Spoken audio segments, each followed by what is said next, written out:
Gāzējam, bremzējam, tagad spiežam sajūt, lai ķertu sajūt. Ātrums pamatīgs, ka tulīt sametīs, bet varu palaist arī rokas vaļā, ja man tīk. Jo jūtos absolūti droši, gars ir atkal mošs, krāsas atkal košs un tikai pāris nošu. Gājienu vēl te prasās, lai raksturot prātu, kas tu arvien asāks.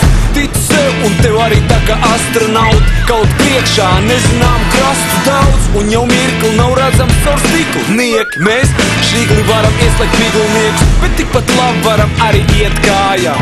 Ne pirmo gadu jau pa šīm vietām slājam. Var aiziet acis, svara bumbas iekārt vienalga, tiks trapīts desmitniekā. Un skaidrs zināms ir mērķis, un mēs uz to ejam.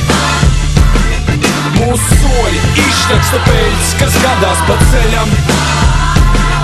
Vārdi māc, bet vienmēr bija zināms, ka piemēri aizrauj. Tad būsim kā piemērs mēs tiem, kas dīkstā vai aizaug. Drosme paliek šeit kā akmenī kalta, izsliens pilna augumā, te tik stalta. Un tas ir manāms manis paustās vīnā, varbūt tāpēc par mums daudz brīnās. Cik šeit viss notiek ātri, cik daudz gaišu prātu un tradīciju krāt. Laikam daudz bija klāt tai brīdī, kad izbruka sīmanim.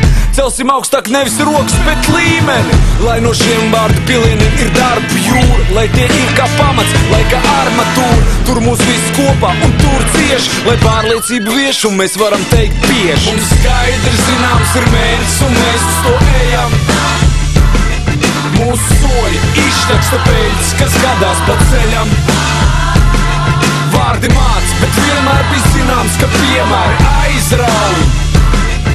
Tad būsim kā piemērs mēs tiem, kas dīkstā vai aizaug. Pirms vētras klusums bija, jau tas sacīt pierasts. Iekšā kaut kas uzjundīja, bet acīs miers. Jo tās pamana gala mērķi siluetu. Es it kā pakustos, bet tikai kādu milimetru. Mirkli stāvu, lai atcerētos katru sīkumu, kas saistīts ar šo skatu. Stāvu prieka pilns absolūtā mierā, jo šis skats man vēlreiz pierāda. Skaidrs zināms ir mērķis un mēs uz to ejam. Mūsu soļi izšķeksta peļķis, kas gadās pa ceļam. Vārdi māc, bet vienmēr bija zināms, ka piemēri aizrauj. Tad būsim kā piemērs mēs tiem, kas dīkstā vai aizaug.